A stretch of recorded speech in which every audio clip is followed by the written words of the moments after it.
Part 35۔ وہ کمرے میں داخل ہوا تو اسے ہمزو روتا دیکھ اس کے ماتھے پر شکنوں کا جال بچھا تھا۔ مضبوط قدم اٹھاتے اس کے نزدیک کھڑے ہوتے اسے دیکھنے لگا تھا، جو تکیے میں منہ چھپائے رونے میں مصروف تھی۔ اب اس کے اتنا رونے پر سائم کو چڑ ہو رہی تھی۔ ہاتھ میں تھامے شاپنگ بیگ وہاں رکھی کانچ کی ٹیبل پر رکھتے اس پر جھکتے اس کے کان میں سرگوشی نما آواز میں بولا تھا، ہنی کیا تمہیں پتا ہے کہ تم پورے 2 گھنٹے سے اس گھر میں اکیلی رہی ہو؟ اس کی سرگوشی اپنے کانوں کے قریب سنتے اس نے فوراً اپنا منہ تکیے سے نکالتے بے یقینی نظروں سے اسے دیکھا تھا، جو 1 گھنٹہ فولڈ کر کے بیڈ پر رکھے اس پر جھکا ہوا تھا۔ آپ اتنے برے ہیں، میں سوچ بھی نہیں سکتی۔ آپ مجھے اکیلا چھوڑ کر گھر سے باہر چلے گئے، ضرور اس امارا چڑیل کے پاس گئے ہوں گے۔ کاظمہ نے منہ پھیلائے نہ اٹھے پن سے کہا تو جہاں سائم کو اس کی پہلی بات اور اس کے لہجے کی معصومیت پر اس پر پیار آ رہا تھا، وہیں اس کی آخری بات سن کر اس کے حلق تک کڑوا ہو گیا تھا۔ وہ سیدھے ہو کر بیٹھتا اسے غصے سے گھور رہا تھا۔ کاظمہ اگر آپ پھر سے تم نے آنسو بہائے نہ تو مجھ سے برا کوئی نہیں ہوگا۔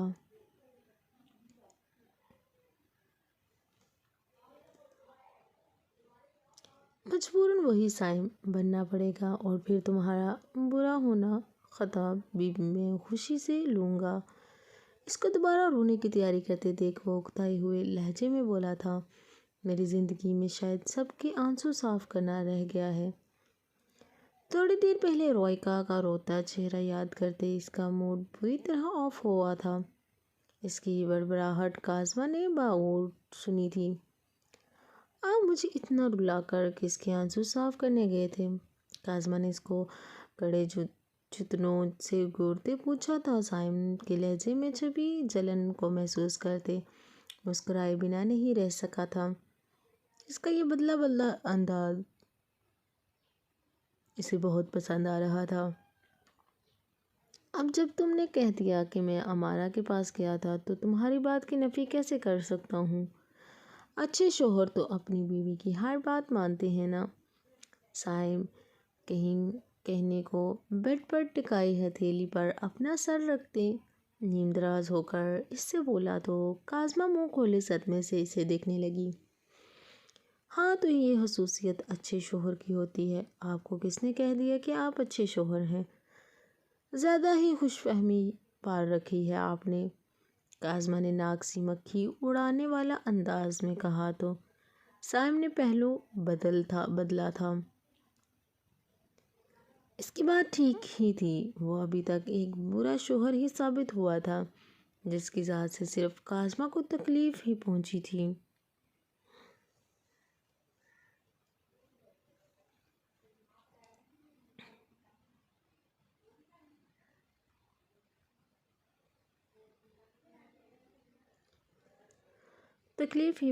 اچھا ہم اپنی لڑائی بعد میں کنٹینیو کریں گے، ابھی تم تیار ہو جاؤ۔ سائم اٹھ کر وہ بیگ اس کی طرف بڑھاتے ہوئے بولا تو کاظمہ نہ سمجھی سے اس بیگ کو دیکھنے لگی۔ یہ کیا ہے اس کے ہاتھ سے؟ بیگ لیتے مستفسر ہوئی تو سائم نے جھک کر اس کی بھیگی پلکوں پر اپنے لب رکھے تھے، جبکہ اس اچانک افتادات پر کاظمہ کچھ سمجھ ہی نہ سکی۔ لبوں کو تر کرتے وہ خود سے ہی بیگ کے اندر موجود ڈریس کو دیکھنے لگی تھی۔ اس کے سرخ چہرے اور ہاتھوں کی لرزش کو دیکھتے سائم کے چہرے پر ایک جاندار مسکراہٹ آئی تھی۔ ہنی تم تو میری ذرا سی قربت پر اتنا گھبرا رہی ہو، آگے کیسے برداشت کرو گی؟ سائم نے اس کو نظروں کے حصارے میں لیتے ذومعنی انداز میں کہا تو کاظمہ نے بنا کوئی جواب دیے وہ ڈریس نکالنے لگی۔ میں چاہتا ہوں تم یہ پہنو۔ کاظمہ نے ساڑی جیسے ہی نکالی، سائم نے ہمار آلودہ لہجہ میں کہا تو کاظمہ کے ماتھے پر پسینہ چمکا تھا۔ ایسے کپڑے پہننے تو دور کی بات تھی، اس نے کبھی لینے کے بارے میں بھی نہیں سوچا تھا، اور ان کو پہننا اس کے لیے کسی محاذ پر جانے کے مترادف تھا۔ لیکن میں نے یہ کبھی نہیں پہنی، کاظمہ نے ایک بے بس اس کو دیکھ کر کہا تو سائم اپنی مسکراہٹ ضبط کرتے اس کے سامنے بیٹھا تھا۔ ٹھیک ہے تو میں مدد کر دوں گا، سائم نے اپنے لہجے کو سنجیدہ کرتے کہا۔ البتہ آنکھوں میں شرارت ناچ رہی تھی جو کاظمہ کی نظروں سے پوشیدہ ہی تھی۔ اس کے آفر پر کاظمہ کی آنکھیں پھیلی تھیں، حیرت سے کنگن چہرہ لیے اس کو دیکھ رہی تھی، جبکہ اس کے چہرے کے تاثرات دیکھتے سائم کو اپنا کہکا ضبط کرنا مشکل ترین مرحلہ لگ رہا تھا۔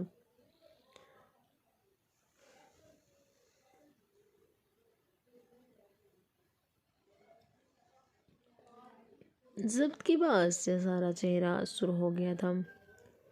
تو آپ اتنے بے شرم انسان ہیں، کاظمہ سرخ چہرہ لیے تپتے ہوئے انداز میں بولی تو سائم کا فلک شگاف کہکا کمرے میں گونجا تھا، جبکہ اس کو پہلی دفعہ کھل کر ہنستے دیکھ کاظمہ مبہوت ہوئی تھی۔ اس کی ہنسی واقعی دلکش تھی۔ اس کی نظر خود پر پڑتے ہی اس نے گھبرا کر نگاہوں کا زاویہ بدلا تھا۔ سائم نے نفی میں سر ہلاتے دوسرے بیگ سے فراک نکالتے اس کی جانب بڑھائی تو کاظمہ سکون کا سانس خارج کرتے وہ فراک اس کے ہاتھ سے لے لی تھی، لیکن وہ ابھی بھی سمجھنے کی کوشش کر رہی تھی کہ سائم یہ سب اسے کیوں دے رہا ہے۔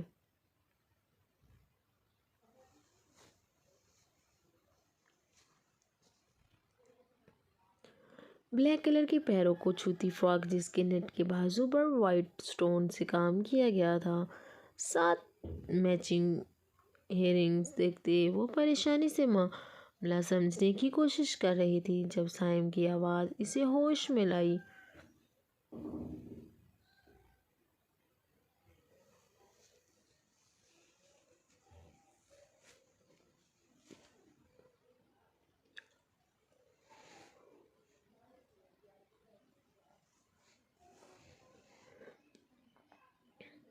ہنی تم یہ چینج کر لو جب تک چینا آ کر تمہارا لائٹ سا میک اپ کر دے گی۔ سائم ملحانہ نظروں سے اس کو دیکھ کر بولا تو کاظمہ کو اس سے پوچھنے کے علاوہ اور کوئی راستہ نظر نہیں آیا تھا۔ لیکن یہ سب آپ مجھے کیوں دے رہے ہیں؟ کیا ہم کہیں جا رہے ہیں؟ تم تیار ہو جاؤ پھر بتاؤں گا کہ کہاں جا رہے ہیں۔ سائم نے اس کو کھڑا کرتے اس کے ہاتھ میں ڈریس پکڑ کر اسے واش روم کے دروازے کی طرف بھیجا تو کاظمہ رک کر اس کو دیکھنے لگی جو اسی کو دیکھ رہا تھا۔ پہلے تو آپ نے مجھے ملازمہ کے کپڑے پہننے کے لیے دیے تھے، اب یہ نئے کپڑے کیوں لے کر آئے ہیں؟ ایک ہاتھ کمر پر ٹکائے لڑکا عورتوں کی طرح بولی تو سائم نے اب کی بار غصے سے اسے گھورا تھا، لیکن پھر خود کو پرسکون کرتے پیار سے اس کو کہنے لگا تو تم کیا چاہتی ہو کہ میں پھر سے ملازمہ کے کپڑے تمہیں دوں؟ نہیں نا، اس لیے یہ پہن لو۔ ہاں نا، ضرور خود کو کوئی مقصد ہوگا، ورنہ اتنا اچھا تو نہیں ہے۔ کاظمہ دھیرے سے بڑبڑائی تھی۔ کچھ کہا کیا آپ نے جانم؟ سائم نے اس کے پیچھے کھڑے ہوتے پوچھا تھا۔ جی نہیں، میری اتنی مجال نہیں جو میں آپ کو کچھ کہہ سکوں۔ زکوٹا جن کہیں کی پہلی بات بلند آواز میں کہی تھی، جبکہ آخری بات ہلکے سی ہی کہی تھی۔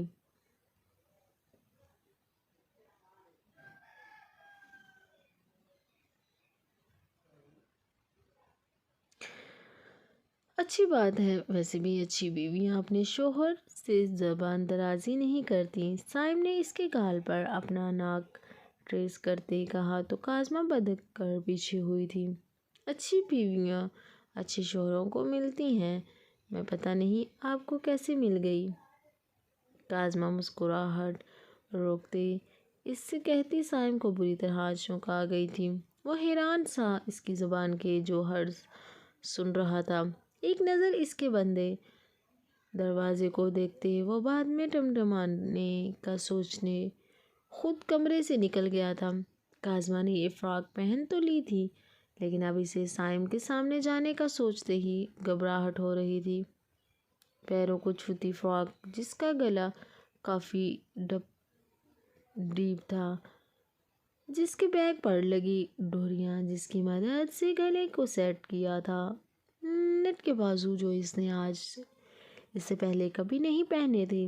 خود کو شیشے میں دیکھتے وہ نہ جانے کتنی بار اس ڈریس بنانے والے کو سلوتیں سنا چکی تھی۔ خود میں ہمت مجتمع کرتے اس نے ایک آخری نظر خود پر ڈالی تھی، لیکن پیچھے سے نظر آتی اپنی کمر کو دیکھتے اس نے غصے اور بے بسی کے ملے جلے تاثرات لیے دوپٹے کو اپنے اوپر اچھے سے پھیلاتے تھوڑا سا دروازہ کھولتے جھانک کر ایک نظر کمرے میں دوڑائی تھی۔ سائم کو نہ پا کر اس نے شکر کا سانس لیتے اپنے قدم کمرے میں رکھے تھے۔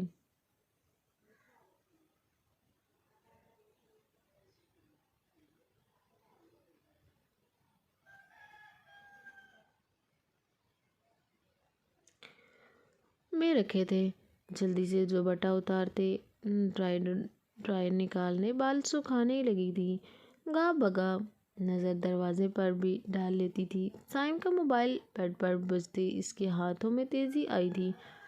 سائم جو ڈریسنگ روم سے اپنے کپڑے نکال رہا تھا، رنگ ٹیون کی آواز پر باہر آتا بیڈ کی طرف بڑھنے لگا تھا۔ جب اس کی نظر کاظمہ پر اڑتے وہیں جم گئی تھی، جبکہ کاظمہ اس کے اچانک سے نمودار ہونے پر حواس باختہ اپنے دوپٹے کی طرف بڑھی تھی، لیکن اس کو شرٹ لیس دیکھتے وہ دونوں آنکھیں سختی سے نیچے اپنا رخ دیوار کی طرف کر گئی تھی۔ سائم کی نگاہیں اس کے سر آپے کا طواف کر رہی تھیں، کمر پر بکھرے گیلی زلفیں جن سے پانی کے قطرے نکلتے زمین پر گر رہے تھے، پیچھے کے گلے سے جھانکتی اس کی دودھیاں کمر دیکھتے اس کی آنکھوں میں خمار اترا تھا۔ وہ چھوٹے چھوٹے قدم اٹھاتے اس کے پیچھے کھڑا ہوا تھا، اس کے بالوں سے آتی بنی بینی خوشبو اس کے حواس طلب کر رہی تھی۔ اس کے بالوں میں چہرہ چھپاتے وہ گہرا سانس کھینچے۔ کاظمہ کا سانس سینے میں اٹکا گیا تھا، اپنی گردن اپنے پر اس کے لبوں کا لمس محسوس کرتے اس کی ہتھیلیاں عرق آلودہ ہوئی تھیں۔ اپنے بالوں کو کمر سے سرکتے دیکھ کاظمہ تیزی سے پلٹی تھی۔ اس کے پلٹنے پر سائم کی نگاہیں اس کے چہرے کے نقش میں الجھی کپاتے سرخ لبوں پر اٹکی تھیں، جس کو دیکھتے اس کے حلق میں کانٹے چبھے تھے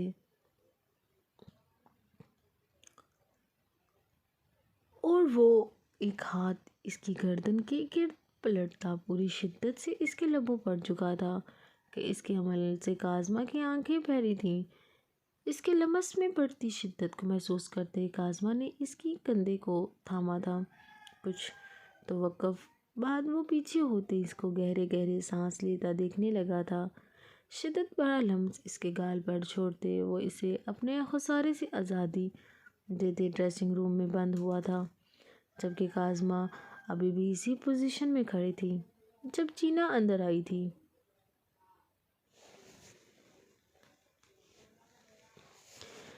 میم آپ بیٹھ جائیے، میں آپ کو تیار کر دوں گی، چینا مسکراتے بولی تو کاظمہ اپنی شور کرتی دھڑکنوں کو سنبھالتی بیٹھ گئی۔ اس کے بیٹھتے ہی چینا اسے بغور دیکھنے لگی تھی، جبکہ اس کے اتنے غور سے دیکھنے پر گھبراہٹ ہونے لگی تھی کہ کہیں وہ اس سے کچھ پوچھ ہی نہ لے۔ آپ کو تو کسی چیز کی ضرورت نہیں، لیکن پھر بھی سر کے کہنے پر میں آپ کو صرف مسکارا اور لپسٹک لگا دیتی ہوں، چینا خود سے بولتی ہی اس کی اپنی پلکوں کو مسکارے سے کوٹ کرنے لگی تھی۔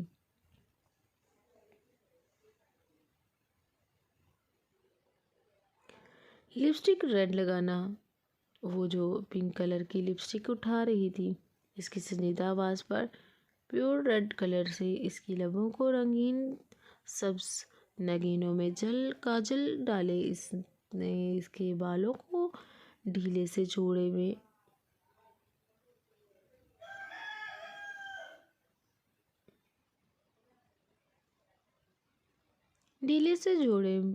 میں قید کرتی چند لٹیں نکالی تھی۔ اب بہت خوبصورت لگ رہی ہیں، چھینا اس کی تعریف کرتے چلی گئی تھی، لیکن کاظمہ کی نظر شیشے میں نظر آتے اپنے عکس پر پڑی تھی، وہ جو آج پہلی بار تیار ہوئی تھی، وہ بھی صائم کی فرمائش پر، جبکہ اس کے ارادوں کا سوچ سوچ کر ہی اس کی حالت غیر ہو رہی تھی۔ چھینا کے کہنے پر وہ کمرے سے نکلتی پورچ میں آئی تھی، جہاں وہ گاڑی میں بیٹھتے اس کا منتظر تھا۔ وہ دونوں ہتھیلیوں کو آپس میں مسلتے گاڑی میں بیٹھی تھی۔ صائم کے ساتھ اس کا دوسرا سفر تھا۔ پہلے کو یاد کرتے اسے بھی جھڑجھڑی تھی، اس کے غائب دماغی کو محسوس کرتے صائم نے اس کے دماغ تک جا پہنچا تھا۔ لب باہم پبست کرتے اس نے گاڑی سٹارٹ کی تھی۔ اسے اس وقت خود پر غصہ آ رہا تھا کہ اس کی محبوب بیوی کے ذہن میں بس اس کی ذات سے متعلق چند یادیں تھیں، جن میں بھی اس نے اسے تکلیف سے دوچار ہی کیا تھا۔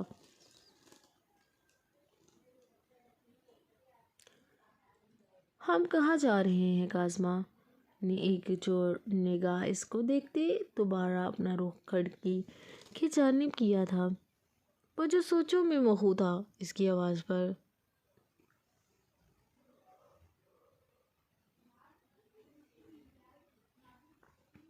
ہوش میں آتے اسے دیکھنے لگا، جو پوری دل جمی سے باہر کے نظارے دیکھ رہی تھی۔ صائم نے بگڑے ہوئے موڈ کے ساتھ گاڑی کی سپیڈ مزید تیزی سے کی تھی، جس پر کاظمہ ڈرتے اسے دیکھنے لگی تھی۔ جو سر تاثر چہرے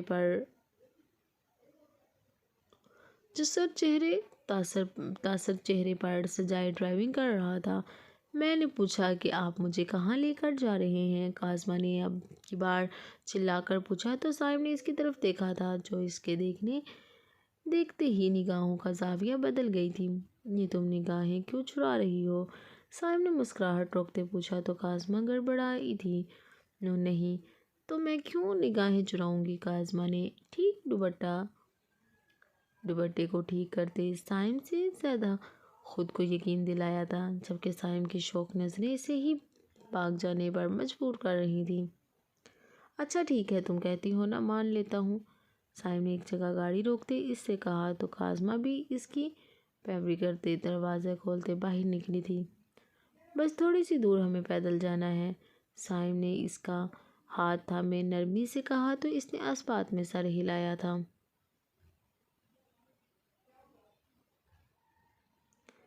بس یہی لانا چاہتا تھا تمہیں، صائم نے اس کو دیکھتے محبت بخش لہجے میں کہا تو وہ جو اپنے فراق سنبھالتے آ رہی تھی، اس کی آواز پر نظر اٹھا کر سامنے دیکھا تھا۔ سامنے کا منظر دیکھتے آنکھیں اس کی منتظر جم گئی تھیں۔ دور دور تک پھیلی ریت جس پر چھوٹے چھوٹے دیے ہارٹ شیپ میں رکھے تھے، ان کے بیچ میں لکھا صائم لو کاظمہ۔ اس کا دل دھڑک گیا تھا۔ اس سے کچھ فاصلے پر موجود سفید پروں سے سجا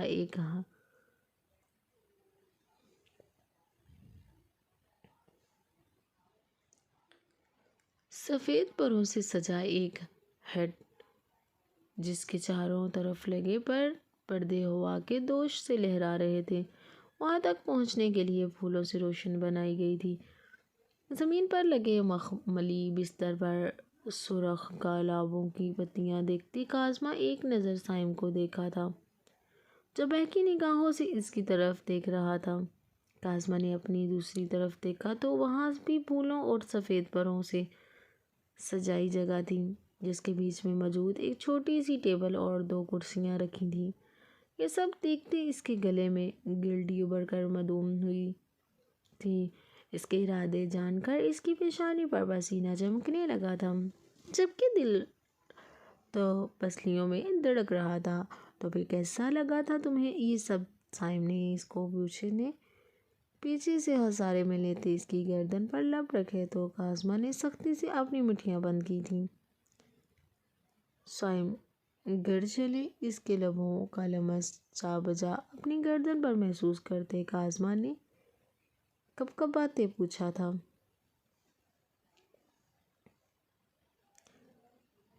اس کے بعد سائم سے ایک جھٹکے سے گھماتا اپنا سامنے کر گیا تھا کہ کاظمہ کے ہاتھ بے ساختہ اس کے سینے پر آئے تھے، جس پر سنبھالتے اس نے فوراً ہٹائے تھے۔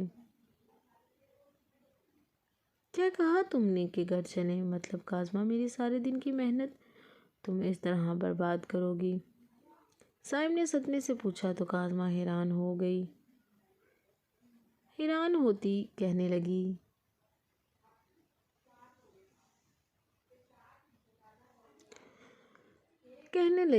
اس کو دیکھنے لگی۔ سارا دن تو وہ اس کے ساتھ تھا اور اس نے خود کہا تھا کہ وہ 2 گھنٹے کے لیے باہر گیا تھا، تو یہ سب کچھ 2 گھنٹے میں کیا تھا۔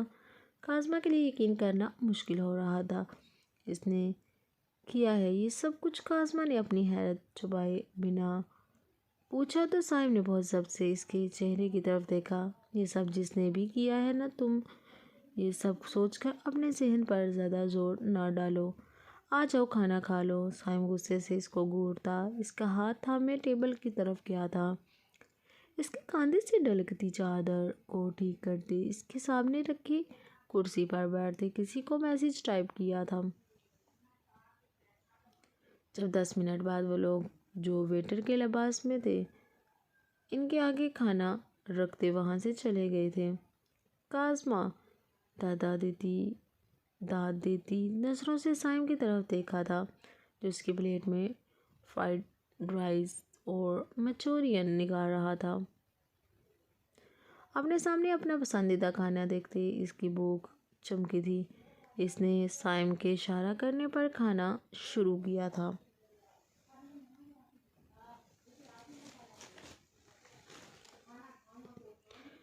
خود پر مسلسل اس کی نظروں کی تپش محسوس کرتے کاظمہ کے خلق میں نوالا اٹکا تھا۔ اس نے ذرا سی نظر اٹھا کر اسے دیکھا تو وہ سگریٹ سلگانے میں مصروف تھا، جس کو دیکھتے اس کے چہرے پر ناگوار تاثرات آئے تھے۔ کاظمہ نے پلیٹ پیچھے کھسکسائی تو سائم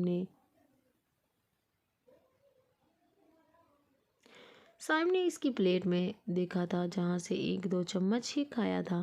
سائم گھر چلے، اب کاظمہ نے ادھر ادھر نظر دوڑاتے کہا تو اس نے سگریٹ جوتے سے مسلتے اس کو دیکھتے اٹھ کھڑا ہوا تھا۔ کاظمہ بھی جلدی سے اٹھتے اس کے پیچھے ہی گئی تھی۔ ایک افسوس بھری نظر اس نے ٹیبل پر ڈالی تھی جہاں سب کچھ ویسا ہی رکھا تھا۔ یہ دیکھ کر اس کو افسوس ہوا تھا۔ ویسے آپ نے کھانا کیوں نہیں کھایا؟ اس کے ساتھ خلق تفکر سے پوچھا تو سائم دھیرے سے مسکرایا۔ کیونکہ میرا آج تمہیں کھلانے کا ارادہ ہے، اس لیے اس کو اپنے قریب کرتے کان کے لو پر اپنے ہونٹ رکھتے بے باک سرگوشی کی تو کاظمہ کے گال تپ اٹھے تھے۔ ویسے تمہیں پتہ ہے میں نے تمہارے ساتھ ڈانس کا بھی پروگرام بنا رکھا تھا، لیکن پھر میں نے سوچا کہ تمہیں آتا نہیں ہوگا، اس لیے وقت ہی برباد ہوگا میرا بھی اور تمہارا بھی۔ اس کے گال پر لب رکھتے ہمار آلودہ لہجے میں کہتے اس کے لبوں پر اپنے لب رکھ گیا تھا۔ کاظمہ نے سختی سے آنکھیں میچے اس کی کالر کو مٹھیوں میں دبوچا تھا۔ کاظمہ تمہیں ایسا کیوں لگتا ہے کہ میں نے تمہیں ملازمہ کے کپڑے پہننے کے لیے دیے تھے؟ اس کو کمرے سے تھامتے اپنے قریب کرتے پوچھا تو کاظمہ چونکہ تھی کچھ کہنا چاہا تھا لیکن اس کی آنکھوں میں شوریدہ جذبات کا ٹھاٹھے مارتا سمندر دیکھتے دوبارہ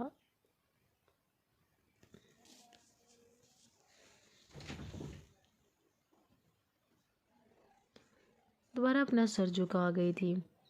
وہ کپڑے نہیں تھے ہنی، تمہیں میں کسی کو ہاتھ نہ لگانے دوں گا، یہ کس کی اترن تمہیں پہناؤں گا۔ وہ سب میں نے آسفا بلوچ کو دکھانے کے لیے کیا تھا تاکہ وہ تمہیں کوئی نقصان نہ پہنچا دیں۔ اس کو نہ بولتے دیکھ سائم نے خود سے کہا تو اس کے لہجے میں جنونیت محسوس کرتی۔ کاظمی نے لب کھینچے تھے۔ اپنے ہر اس رویے کی معافی مانگتا ہوں تم سے جس نے تمہیں تکلیف ہوئی ہو۔ جتنی تکلیف تمہیں ہوئی تھی نہ اس سے زیادہ تکلیف مجھے ہوتی تھی۔ کیا تم مجھے معاف کرو گی؟ اس کے لبوں کو ہلکے سے چھو کر پوچھا تو کاظمہ نے نفی میں سر ہلاتے زبان سے ہاں میں اقرار کیا تھا، جبکہ اس کی حرکت دیکھتے سائم کا جاندار قہقہ گونجا تھا۔ اس کا جواب سنتے سائم نے محبت سے اس کی پیشانی پر بوسہ دیتے اسے ایک جھٹکے میں باہوں میں اٹھاتا محسوس جگہ کی طرف گیا تھا۔ اس کو نرمی سے لیٹتے اس کے گرد پلٹی چادر کو اتارتے ایک طرف پھینکا تھا، جبکہ اس کے عمل پر کاظمہ کا دل دھڑکتا اپنے ہونے کا احساس دلانے لگا تھا۔ وہ ہو جسے دیکھ کر میرے دل کی حالی ٹہنی پر پھول گلاب کھل جاتے ہیں، جسے دیکھ کر مجھے اپنی مرضی کے سارے موسم مل جاتے ہیں۔ تم روح من ہو۔ اس کے کان کو لو چومتی سرگوشی نما آواز میں بولا تو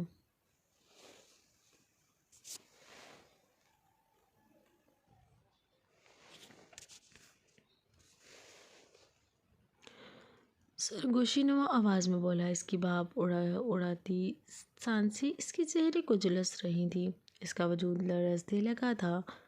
اس کی آنکھوں میں نظر آتے جذبات کو دیکھتے کاظمہ اپنا رخ بدل گئی تھی۔ سائم نے دلچسپی سے اس کو دیکھا تھا۔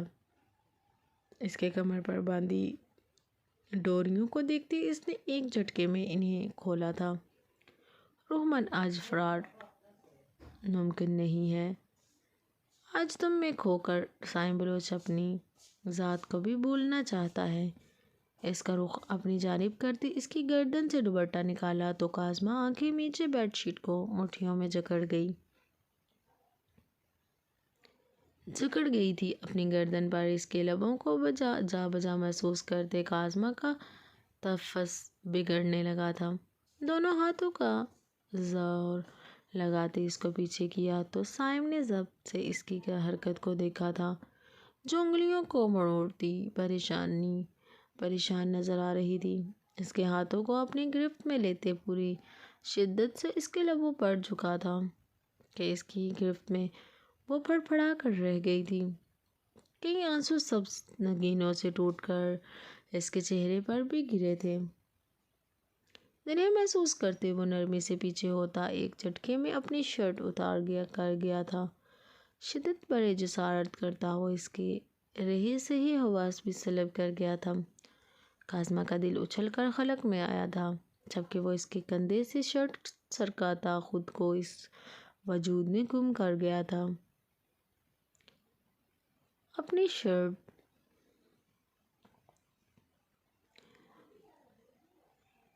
شرٹ سرکاتا خود کو اس وجود میں گم کر گیا تھا۔